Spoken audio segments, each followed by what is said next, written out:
afternoon, everyone. Today I'm joined with some folks who've made today possible, and that is to sign what I believe will be a model for the rest of the country.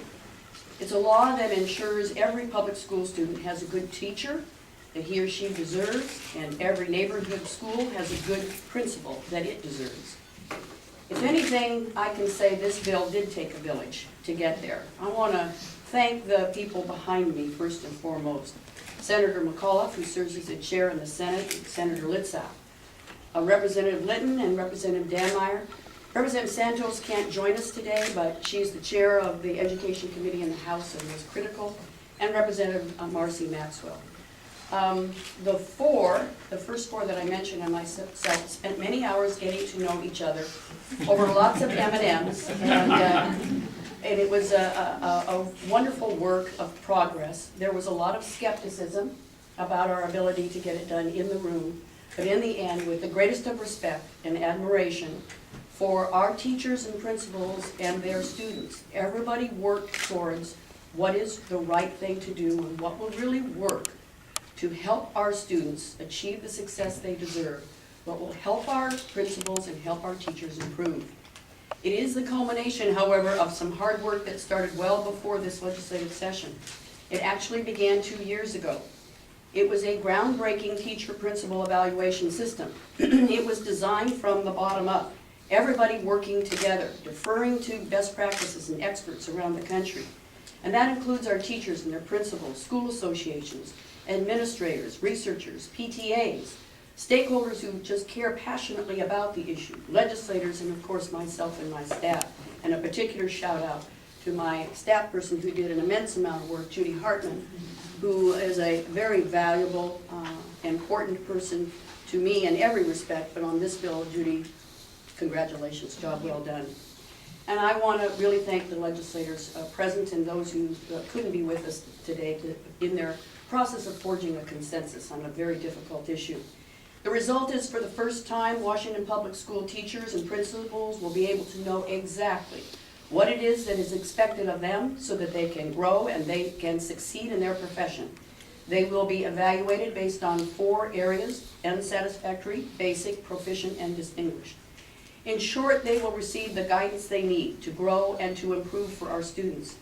And for a small number, let's be honest about it, they will learn that this is not their chosen profession. Parents will have the confidence to know that the men and women who teach their children and run their schools are clear about what standards they will be held to.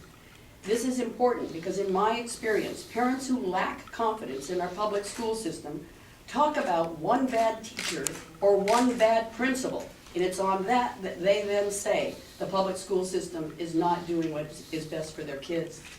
The new evaluation system will replace one in which teachers and principals were rated as satisfactory and unsatisfactory. The old system simply did not work. It was too broad. It really didn't help anybody. It didn't help our teachers or our principals, and it didn't help our children. In my experience, if you find a great classroom, you find before it a great teacher. If you find a great school, you find ahead of it a great principal. And make no mistake, the evaluation system that we have here in this state is a far cry from many across the country. Many of them are now failing. They are amid discord and anger. Why? Because they imposed it from the top down.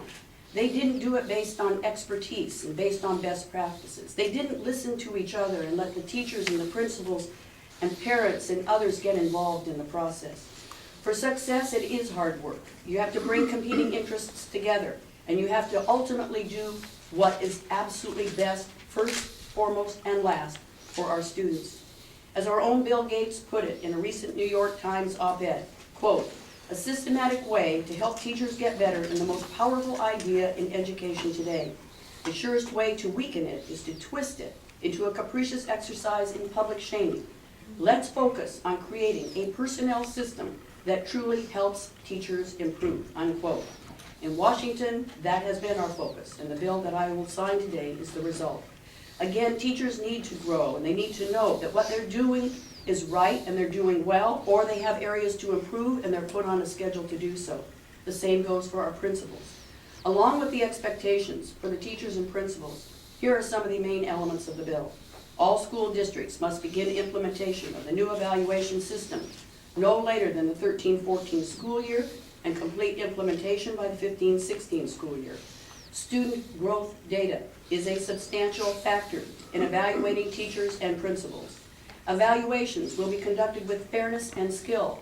Principals and administrators must be well trained in the new evaluation system before they conduct evaluations, and we have money in the budgets to make that possible.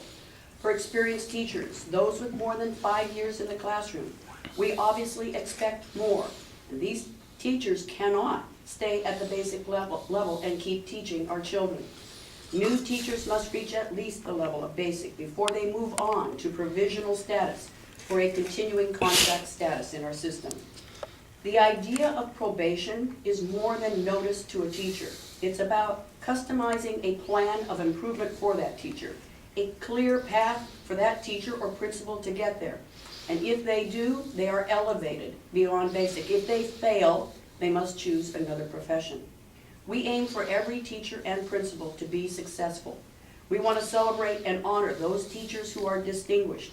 I'd love us to find ways in every school district to celebrate the expertise of any teacher who achieves a distinguished level. And I know that to implement the system the right way will require resources, and so my colleagues and I have asked the legislature to put in $5.3 million to train our principals and administrators to effectively use the new system.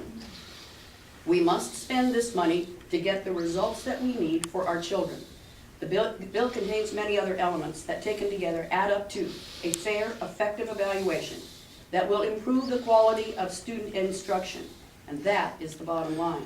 I'm proud of the work that's been accomplished by our pilot school districts in the last 2 years. Their work is of the highest quality and developed with great care. I'm proud of the way our state education associations, from teachers and principals, administrators, school board members, parents, others outside the system itself, have come together, committed their resources and organizations to support the work. I'm proud that we can deliver today on the next step of a state evaluation system that really will do what's right for our children. And I'm proud that we can deliver today real reform so that our children get the education they will need to compete in a very competitive global economy. Thank you, and now I will sign the bill, and congratulations to each of you. Thank you.